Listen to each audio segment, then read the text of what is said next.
Imagine being trapped in a haunted house where the walls breathe, the shadows whisper, and your own reflection hunts you down. This is the most horrifying story you'll ever hear, a tale of identity, terror, and inescapable doom. Are you brave enough to experience it? Watch as we descend into a nightmare you'll never forget. Based on the creepiest psychological fears, this horror story will leave you breathless. Have you ever wondered what it feels like to be trapped in a nightmare you can't wake up from? To have your own reflection turn against you? This isn't just a story, it's an experience, a psychological supernatural horror that will chill you to the core. In today's video, I'm taking you into the terrifying world of a haunted house where escape isn't an option. This is a tale of torment, identity, and the horrifying truth that sometimes you can't run from yourself. Are you ready?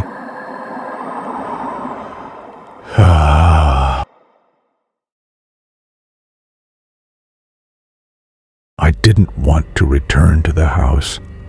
I had told myself I never would.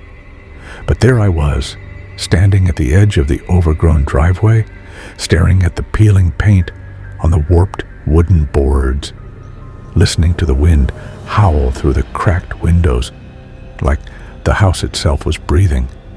It had been 10 years since I was last there, 10 years since my father's death. And yet, in all that time, I had never been able to shake the feeling that something wasn't right about that place. Something about the way the shadows moved in the corners, the way the walls seemed to hum late at night. It wasn't just a house, it was something much worse. I stepped onto the porch, the wood creaking beneath my weight. The air felt thicker here, heavier, like I was walking into a different world. My hand trembled as I reached for the doorknob, but before I could touch it, the door swung open with a low groan. It was dark inside, darker than it should have been. The windows were still there, but they let in no light, as if the house had swallowed the sun. The air smelled of mildew and rot, and something else, something metallic and sharp. "Hello?" I called out, my voice echoing back to me in a way that made my stomach twist. It wasn't just an echo, it was slower, deeper, distorted, as if the house were imitating me. I stepped inside, the floorboards groaning beneath my feet. The door slammed shut behind me and I jumped, whirling around to face it. There was no wind, no draft. It had closed on its own. "Is anyone here?" I asked, my voice trembling. "Yes," a voice answered, and I froze. It was my voice, but it hadn't come from my mouth. It came from deeper inside the house. I wanted to leave. Every instinct screamed at me to run, but my feet wouldn't move. It was as if the house had rooted me in place, its oppressive weight holding me captive. Slowly, I turned back toward the dark hallway ahead. The voice came again. "Come here," it said, and this time, it wasn't just my voice. It was my voice the way it sounded when I was crying. "Please, I need you." I took a step forward, then another. The hallway stretched out impossibly long, the walls seeming to close in around me. The air grew colder with each step, and the smell of metal became stronger, almost choking. At the end of the hallway was a door that hadn't been there before. It was painted a deep red, the color of blood, and something was dripping down its surface, pooling on the floor. My hand reached for the doorknob on its own, and as I touched it, the metal burned my skin, but I couldn't pull away. The door opened into a room that shouldn't have existed. It was my childhood bedroom, exactly as I remembered it, but everything was wrong. The walls were covered in scratches, deep gouges that formed words I couldn't understand. The bed was soaked in something dark and sticky, and the smell, God, the smell was unbearable. In the center of the room stood me, or something that looked like me. It had my face, my body, my clothes, but its eyes were wrong. They were too wide, too black, and they didn't blink.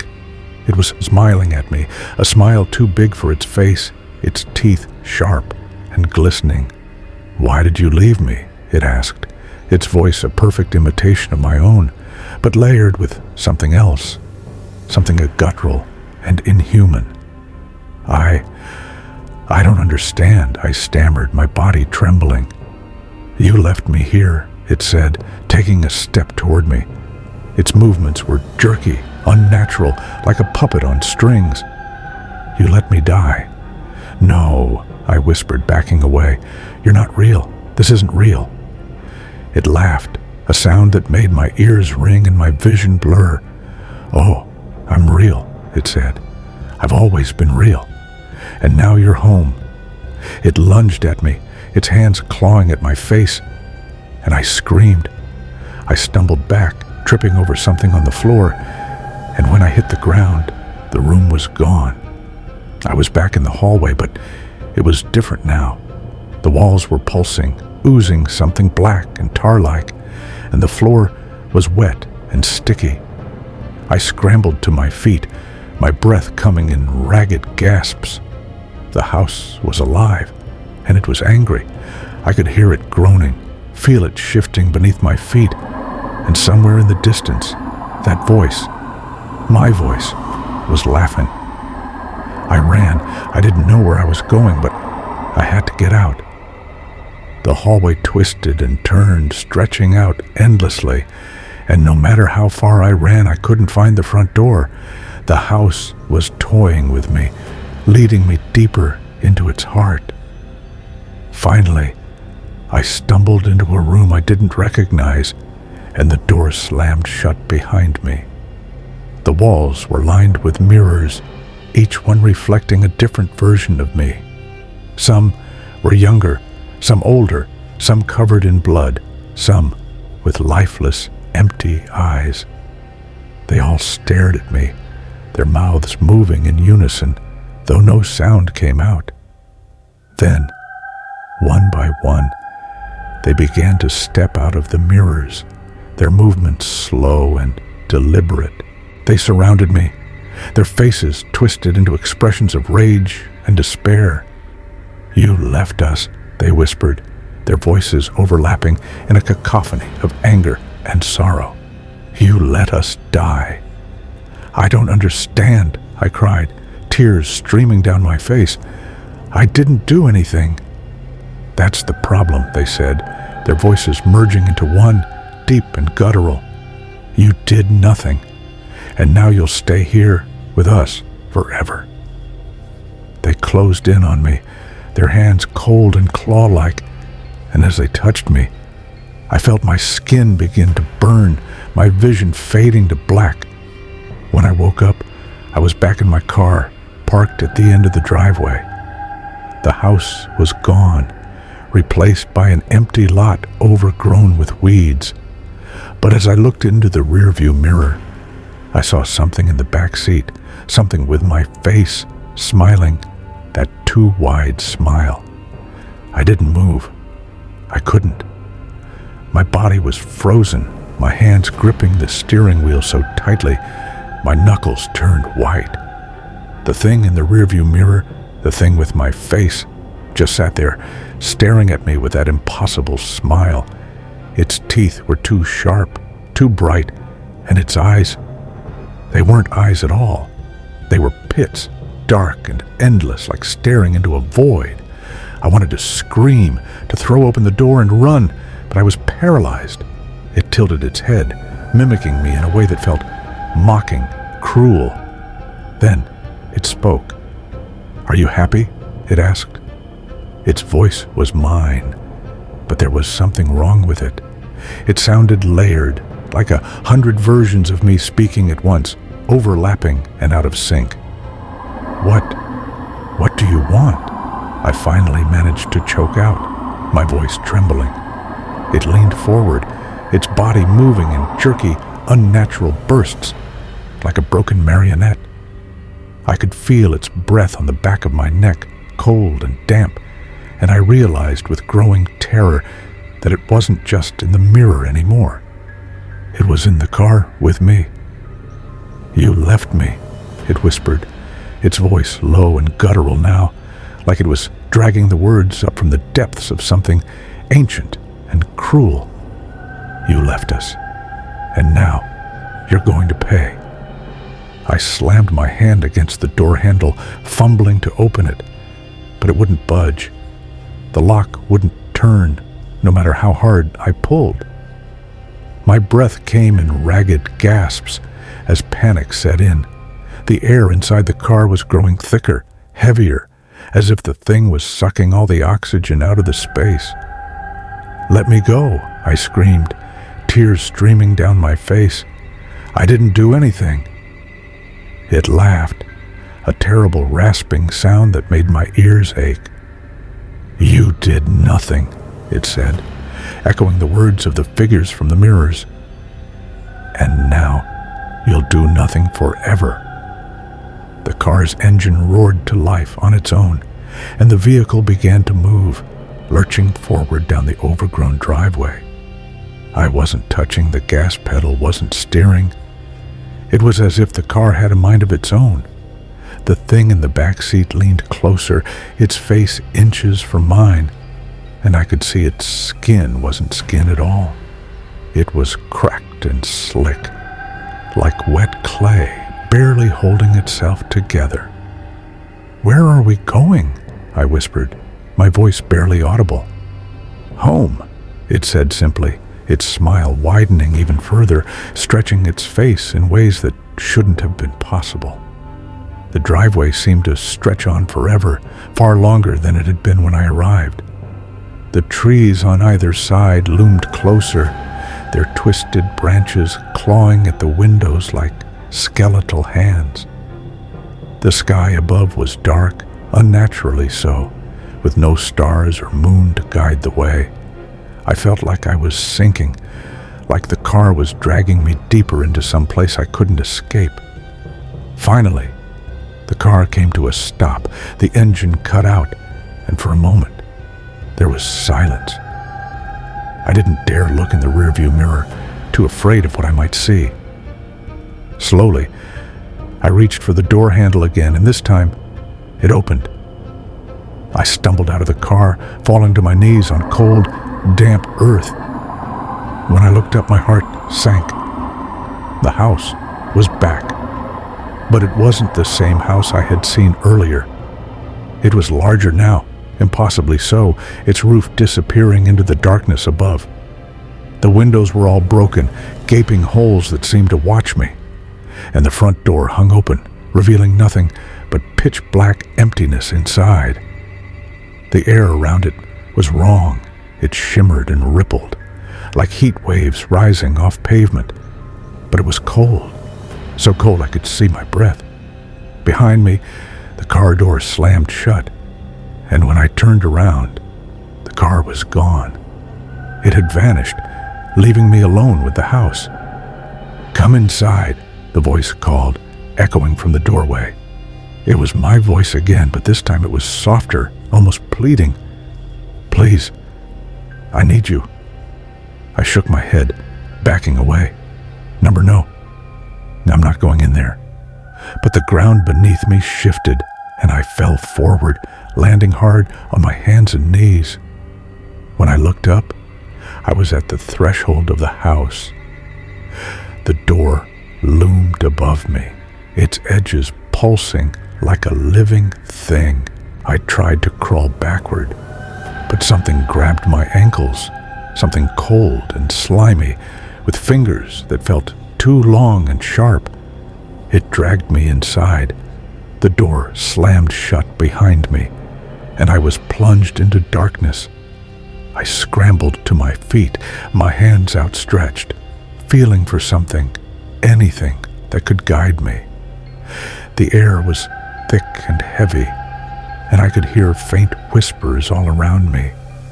They were coming from the walls, the floor, the ceiling, everywhere.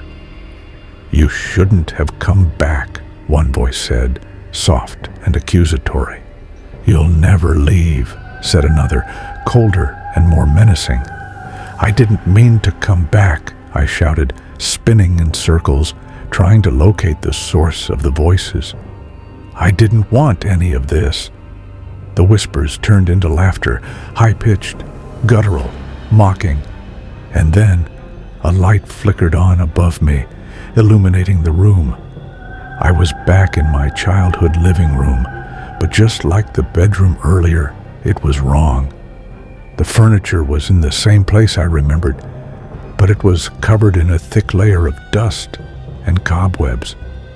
The floral wallpaper was peeling, revealing something dark and wet beneath it, and the carpet squished under my feet as if soaked with something.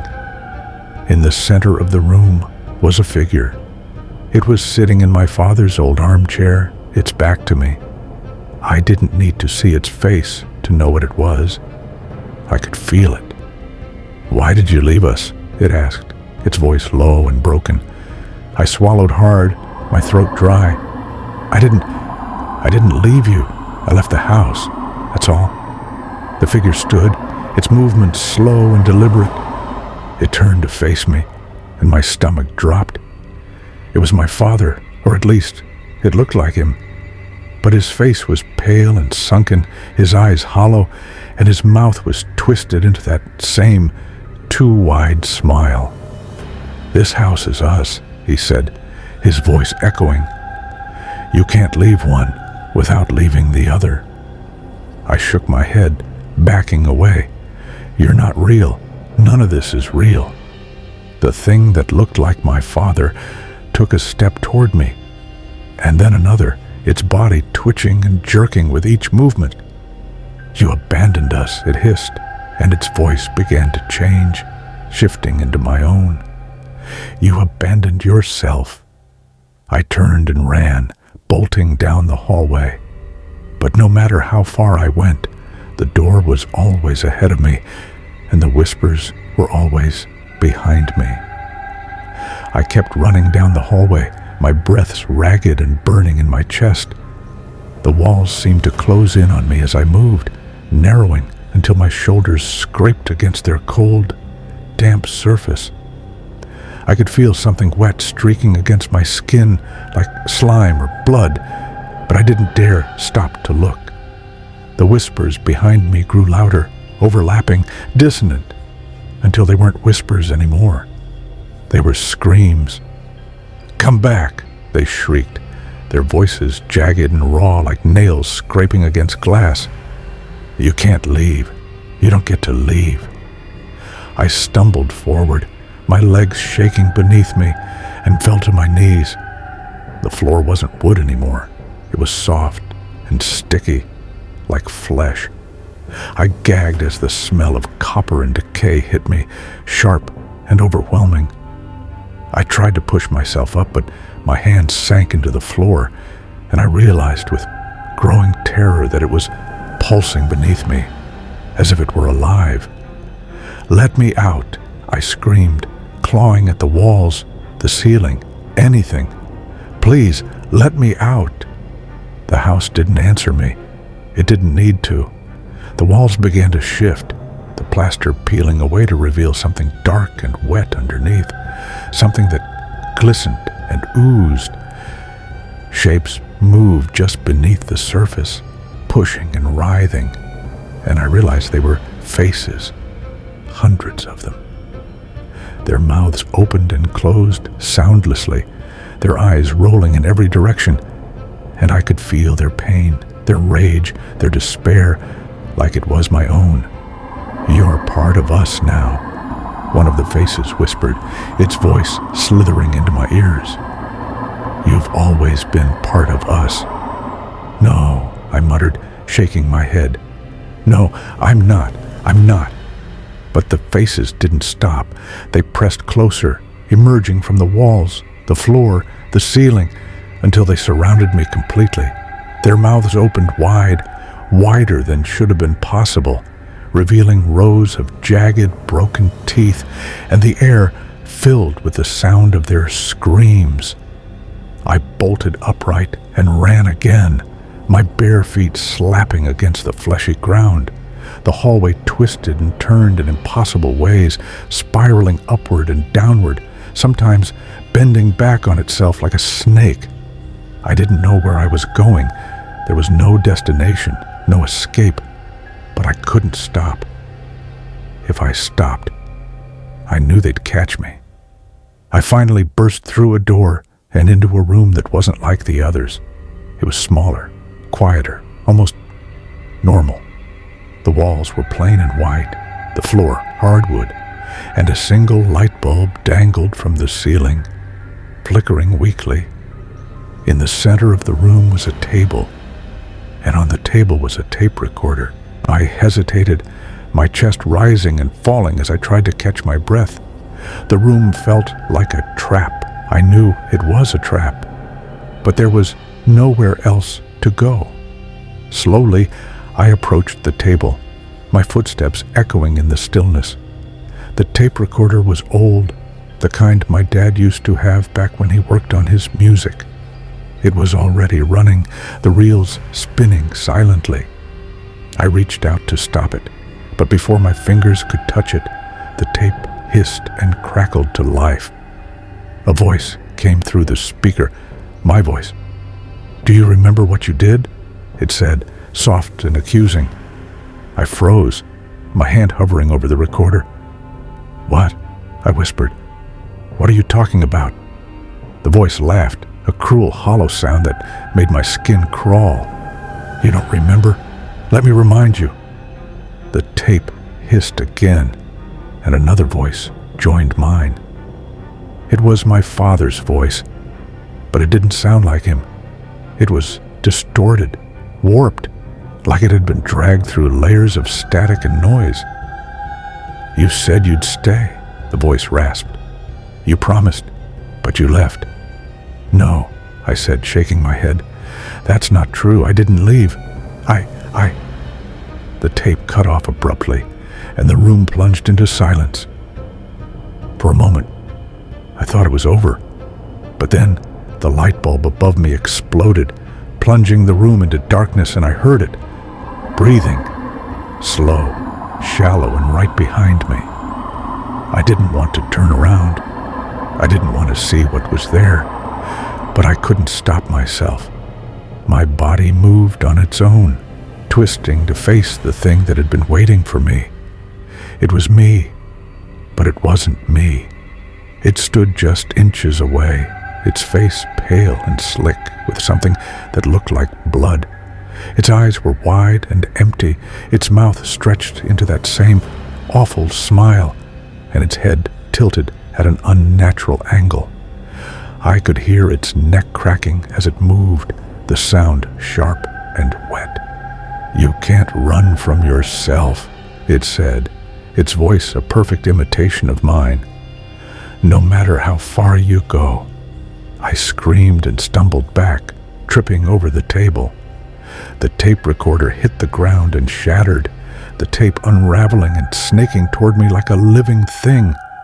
The other me stepped closer, its movements jerky and wrong, and I could feel its cold breath on my face. "Stay," it whispered, its voice soft and sweet now, almost comforting.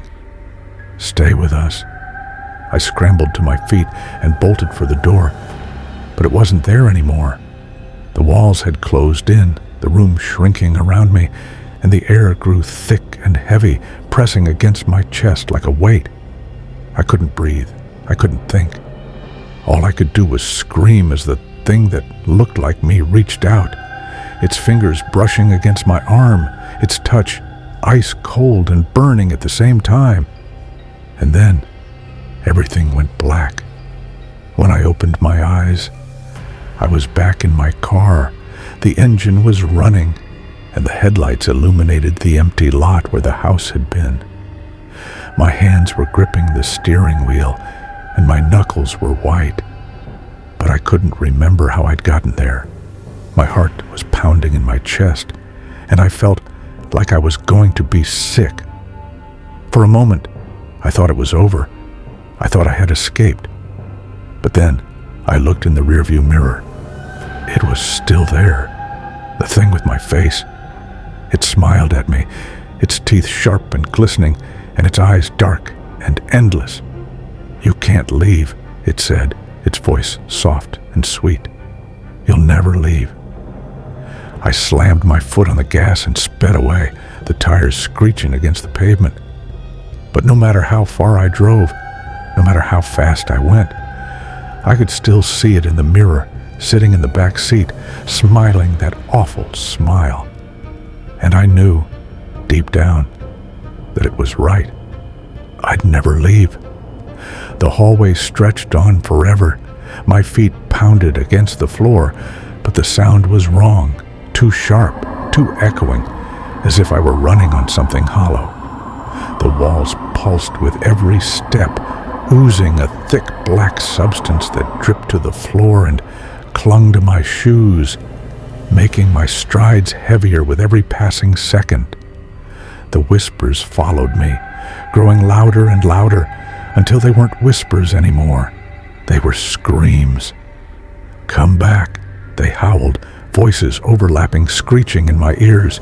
"You belong here. You'll always belong here." "No," I screamed, my voice cracking.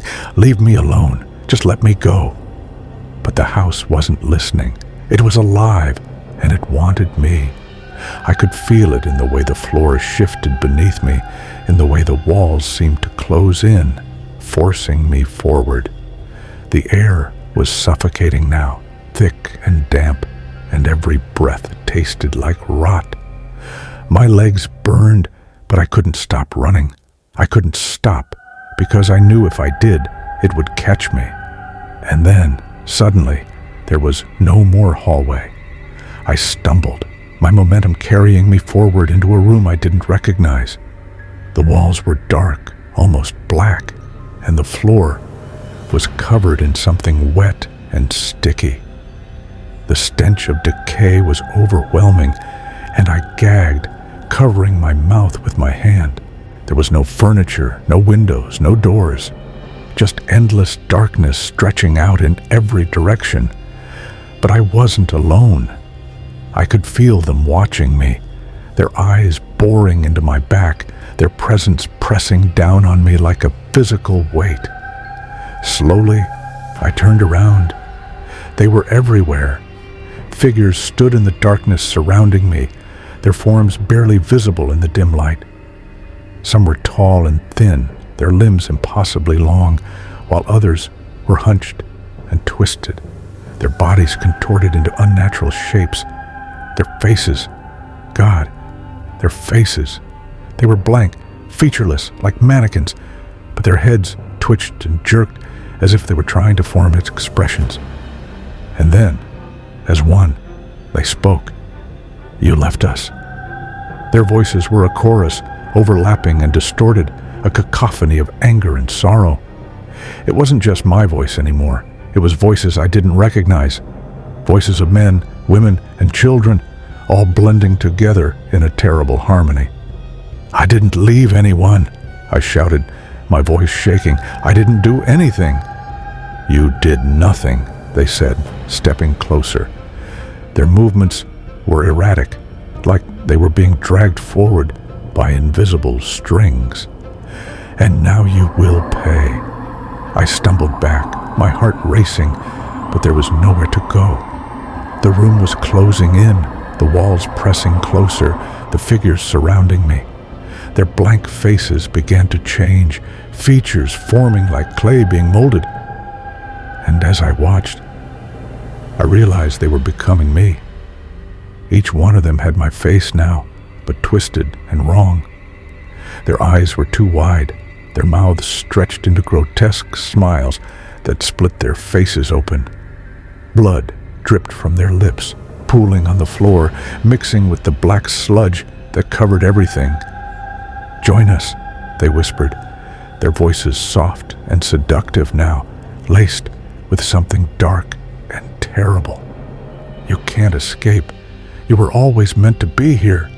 No, I screamed, backing away. You're not real. None of this is real. But they just laughed, a sound that made my skin crawl. Their mouths opened wider, impossibly wide, their jaws unhinging like snakes. And then they began to scream. The sound was unbearable, a high-pitched wail that pierced my ears and made my vision blur. I clapped my hands over my ears, but it didn't help. The sound was inside my head, rattling my skull, pounding in my chest. I fell to my knees, tears streaming down my face, and I begged them to stop. Please, I sobbed, please just let me go. And then, just as suddenly as it started, the screaming stopped. The room was silent again, except for the sound of my ragged breathing. I opened my eyes, and the figures were gone. The room was empty, but I wasn't alone. A low growl rumbled behind me, and I froze. It wasn't human. It was animalistic, deep and guttural, like the snarl of a predator about to pounce. Slowly, I turned my head. It was there, the thing from the car, the thing that had my face. It crouched in the corner, its body twisted and broken, its limbs too long, its joints bending the wrong way. Its eyes were black voids, and its mouth was filled with jagged teeth that glistened in the dim light. It was smiling at me. "You can't leave," it said, its voice a low, distorted version of my own. "You can never leave." And then it lunged. I screamed as it slammed into me, its claws digging into my skin, its teeth snapping inches from my face. I fought back, kicking and punching, but it was too strong. It pinned me to the ground, its weight crushing me, and I could feel its breath on my neck, cold and wet, smelling of blood and decay. "You are mine," it hissed, its voice echoing in my head. "You have always been mine." "No," I shouted, struggling beneath it. "I won't let you take me." But it just laughed, a terrible guttural sound that made my stomach turn. Its face was inches from mine now, its black eyes boring into me, and I could feel myself slipping away, my strength fading. And then, just as I was about to give in, I heard a voice. It was faint at first, barely audible over the sound of my own screams, but it grew louder, stronger, until I could make out the words. "Wake up," it said. "You have to wake up." The thing above me froze, its head snapping toward the sound. For the first time, it looked afraid. "Wake up," the voice shouted, and suddenly, the world around me began to crack and splinter, like glass shattering. The thing screamed, its body convulsing as the floor beneath us gave way, and I fell into darkness. I ran, my breath coming in short, panicked gasps as the hallway stretched endlessly before me. No matter how fast I moved, the door at the end remained out of reach, a red blot in the darkness. Behind me, I could hear the faint, wet slap of footsteps, like bare feet on a soaked floor, following me. They were slow, deliberate, and unrelenting. "Don't you remember?" the voice called, echoing from everywhere and nowhere all at once. It was my voice again, but layered with something deeper, something guttural and monstrous. "You can't run from what's inside you." I didn't turn around. I couldn't. I knew that if I looked back, I'd see something I could never unseen. But the sound of the footsteps grew closer, louder, until they were right behind me. I felt a hand brush against my shoulder, cold, wet, and wrong, and I screamed, throwing myself forward. Suddenly, the floor gave way beneath me, and I was falling, tumbling through a suffocating darkness. The air rushed past me, cold and damp, carrying with it the smell of rot and decay. I hit the ground hard, the impact knocking the wind out of me. For a moment, I just lay there, gasping for breath, my body trembling. When I opened my eyes, I was no longer in the hallway. I was in a basement, or something that resembled one. The walls were made of rough, damp stone, and the floor was covered in a thick layer of sludge that clung to my hands and knees as I pushed myself up. The air was heavy with the stench of mildew and something far worse, something metallic and sickly sweet. In the center of the room was a table. It was old and splintered, its surface stained with dark, sticky streaks that I didn't want to identify. Around it were chairs, each one occupied by a figure. My stomach churned as I realized they were all identical to me. They were slumped in their seats, their heads tilted at unnatural angles, their faces pale and lifeless. But their eyes were open, staring straight at me. They didn't blink, they didn't move. And yet, I could feel them watching me, their gaze heavy and accusing. What is this?" I whispered, my voice barely audible. The figures didn't respond. They just stared, their expressionless faces frozen in a silent scream. Then, one of them moved. Its head snapped upright with a sickening crack, and its lips twisted into that impossibly wide smile. "We're still here," it said, its voice a warped version of my own. "We've always been here." The others began to move, one by one, their bodies jerking and contorting as if pulled by invisible strings. They turned to face me, their unblinking eyes filled with something dark and malevolent. "You left us," they said in unison, their voices merging into a single, deafening chorus. "And now you'll never leave." I stumbled back, my heart pounding in my chest. "I don't understand," I cried. "What do you want from me?" The figure closest to me stood, its movements slow and deliberate. Its neck twisted at an unnatural angle, the bones audibly snapping as it righted itself. "You can't run from us," it said, stepping toward me. The others followed, their footsteps squelching in the sludge as they closed in around me. I backed away, my hands searching for something, anything, to defend myself. My fingers brushed against something cold and metallic, and I grabbed it without thinking. It was a rusted pipe, its surface rough and jagged. "Stay back," I shouted, brandishing the pipe in front of me. But they didn't stop. They kept coming, their lifeless faces locked in that same twisted smile. "You can't fight us," they said, their voices overlapping, growing louder and more distorted. "We are you." One of them lunged at me, its hands reaching for my throat, and I swung the pipe with all my strength. It connected with a sickening crunch, and the figure crumpled to the floor. But as it fell, its body dissolved into a thick black sludge that oozed across the floor, pooling around my feet. The others didn't react. They just kept coming, their movements faster now, more aggressive. I swung the pipe again and again, striking them as they lunged at me. But each time, they dissolved into that same black sludge.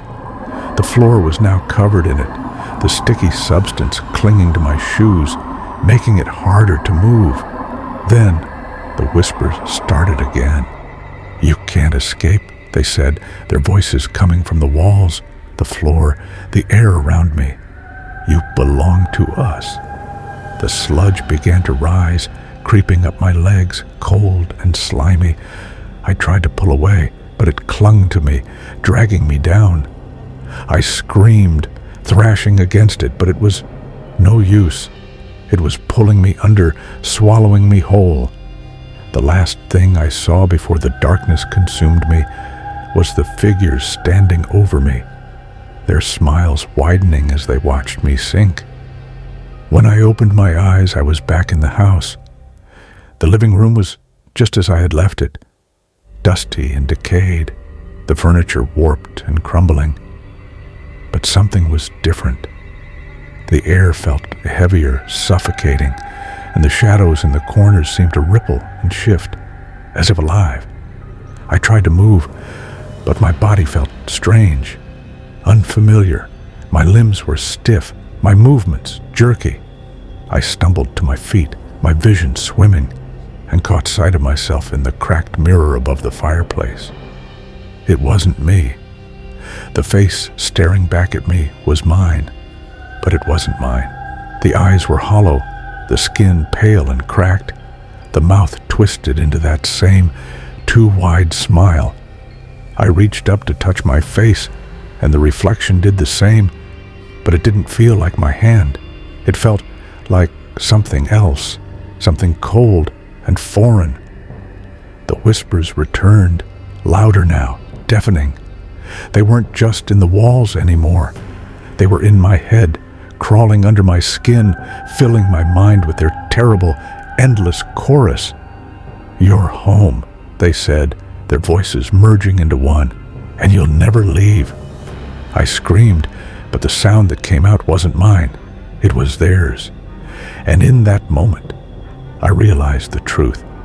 I wasn't me anymore. I was one of them. I couldn't feel my body anymore. My limbs were heavy, disconnected, like they didn't belong to me. The cold seeped into my bones, and the air around me felt charged with static, humming with an otherworldly energy that crawled under my skin like insects. My reflection in the shattered mirror continued to stare back at me, its hollow eyes filled with a terrible understanding I couldn't bear to face. And then it moved. Not me, but the reflection. It tilted its head, that grotesque smile widening until the corners of its mouth split, dark blood dripping from the edges. Its neck twisted with an audible crack, and its empty gaze locked onto mine. "You don't belong in there," it whispered, its voice a distorted, rasping mockery of my own. "Not in that body, not in that skin. It's borrowed, it's stolen." I stumbled back, tripping over the rotten carpet and landing hard on the floor. My chest heaved as I tried to catch my breath, but the air felt thick, cloying, like trying to breathe through syrup. My reflection stepped forward, climbing out of the mirror. Its movements were unnatural, jerky and insect-like, its limbs bending in ways no human body should. It crawled toward me on all fours, its head twisting around to watch me as it moved. I scrambled back, but my hands slipped on the damp, slimy floor. "Stay away," I screamed, my voice cracking. "Don't touch me." But it just laughed, a sound so low and guttural it made my stomach churn. "You can't escape," it hissed, dragging its broken body closer. "This is where you end." I tried to stand, but the floor beneath me shifted and rippled like liquid. My legs sank into it, the flesh-like surface swallowing me up to my knees. I clawed at the walls, trying to pull myself free, but they too were alive, pulsing and writhing, their wet surface slick and impossible to grip. "Please," I begged, tears streaming down my face, "I don't want to die." The thing that had once been my reflection stopped inches from my face, its breath cold and rancid against my skin. "You already did," it whispered, its voice soft and mocking.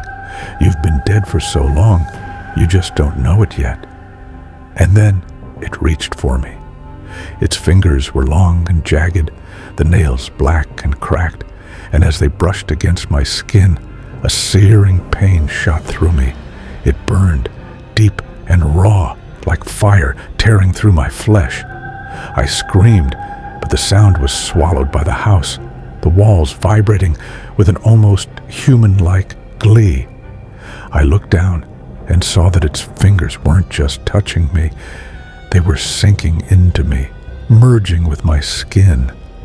The pain was unbearable, a white-hot agony that stole the breath from my lungs. My veins turned black, the darkness spreading from where it touched me, crawling up my arms and legs like living tendrils. "Stop!" I screamed, thrashing against it. But it only grinned, its too wide mouth splitting even further, the skin on its cheeks tearing apart to reveal rows of jagged, needle-like teeth. "You don't get to stop," it said, its voice echoing in my head. "You don't get to leave." I felt it dig deeper into me, its fingers sinking into my chest, my stomach, my throat. It was consuming me, devouring me from the inside out. I could feel it tearing through my flesh, its icy touch spreading through my body, replacing everything I was with something else, something cold and empty. I opened my mouth to scream again, but no sound came out. My vision blurred, the edges darkening, and I could feel myself slipping away.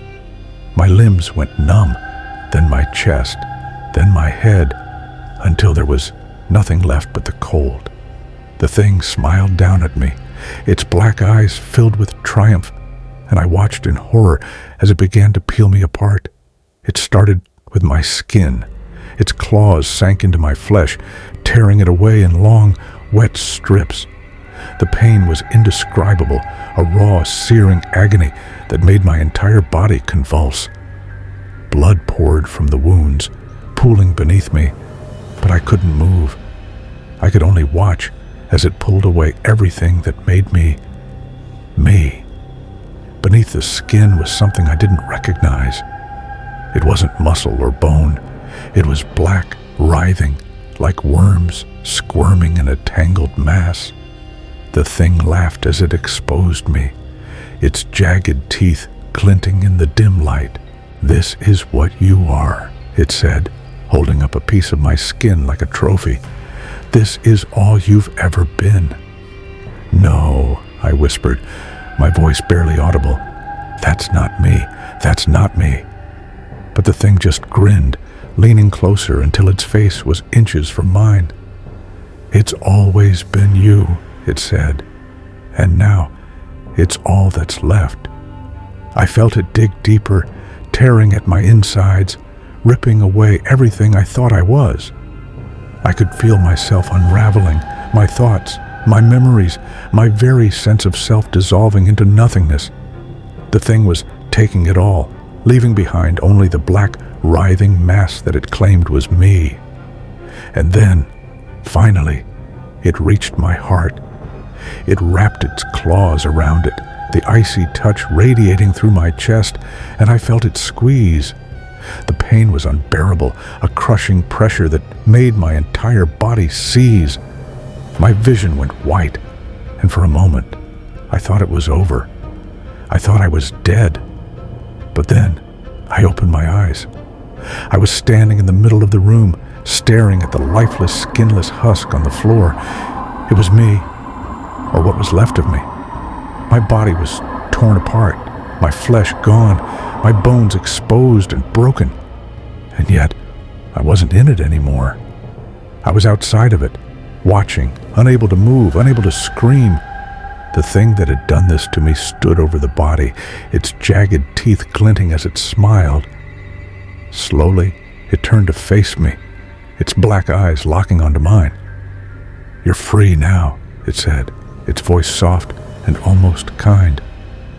"Free to be what you really are." And then it stepped forward, reaching for me again, and I realized with a sinking dread that I wasn't done. Not yet. It reached for me with those jagged fingers, and I felt an overwhelming sense of dread wash over me. I was still trapped, still bound to this nightmare, and no matter how much I fought, I was powerless to escape it. "Free," it whispered again, drawing ever closer. "You're finally free to become what you truly are." My heart raced, pounding in my chest like a war drum, but I couldn't move. I was stuck in this liminal space between reality and the abyss. My body still a husk on the floor, the remnants of what I once was. I tried to scream, to pull away, but the darkness around me wrapped tighter, constricting like a serpent ready to strike. "You will never leave this place," it said, its voice smooth and hypnotic, echoing in my mind. "You belong to the house now. You belong to us." The shadows in the room began to swirl, creeping toward me like tendrils of fog, wrapping around my limbs and pulling me closer.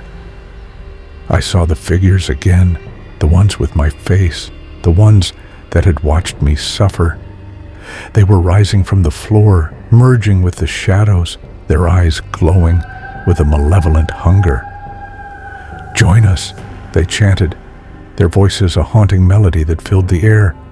"Join us in the dark. Join us in the pain." I could feel their coldness seep into me, invading my thoughts, drowning out any last flicker of hope. I was losing myself, piece by piece, as the darkness enveloped me. The whispers grew louder, a cacophony of torment that echoed in my skull, drowning out my own thoughts. "Join us," they repeated, their voices merging into one. "You can't escape what you are. You can't escape the truth." And then I felt it, the cold, slimy fingers of the thing that had once been my reflection wrapping around my throat. It squeezed, the pressure building until it felt like my head would explode. I gasped for air, but there was none to be had. The darkness was suffocating, filling my lungs with its icy grip. In that moment, I realized I was going to die, not just in body, but in spirit. I was going to be consumed, swallowed whole by the darkness, lost forever in this twisted existence. "No!" I screamed, my voice breaking. "I don't want this!" But my cries fell on deaf ears. The thing leaned closer, its smile stretching impossibly wide, revealing rows of teeth that dripped with blood. "You wanted to escape yourself, didn't you? You wanted to forget." Suddenly, the darkness surged forward, crashing over me like a wave, and I felt myself being pulled apart. It was like being torn between two worlds. My body was still there, but my essence was being ripped from it, shredded into a million pieces. I could see flashes of my life, the laughter, the joy, but they were fading, dissolving into the void. As the last vestiges of my identity slipped away, I caught a glimpse of my husk on the floor, empty and lifeless. The darkness engulfed me completely, and I felt the weight of the house pressing down, the walls closing in, the shadows whispering sweet nothings of despair. And then, finally, silence. When I opened my eyes again, I was standing in the same room, but it was different. The walls were intact, the furniture whole, and the air felt lighter. I looked down at my hands and saw them unchanged, flesh, warm, and alive. But as I turned to the mirror, my heart sank. The reflection staring back was not me. It was the thing that had been my reflection, the thing that had consumed me. It wore my face, my body, but its eyes were black holes, devoid of life. Its smile was wide, predatory, and I could see the darkness swirling inside, a vortex of despair. I reached out, but the glass felt like a barrier. "No!" I screamed. "This isn't me. Let me go." But it just laughed, a hollow, echoing sound that filled the room. "You are me now. You are forever part of the house, part of the darkness. You will never escape." The walls of the room began to ripple, the shadows creeping closer, and I realized with a sickening dread that I was trapped, bound to this place for eternity. I had become what I feared most, a part of the darkness, a prisoner in a body that no longer belonged to me. As the shadows closed in, I felt the overwhelming weight of despair wash over me, and the laughter echoed in my mind, a reminder that I was lost, forever entwined with the horror that had consumed me. And in that moment, I understood the truth. There was no escape. The house had claimed me, and I was now one of the countless souls trapped within its walls, doomed to wander in darkness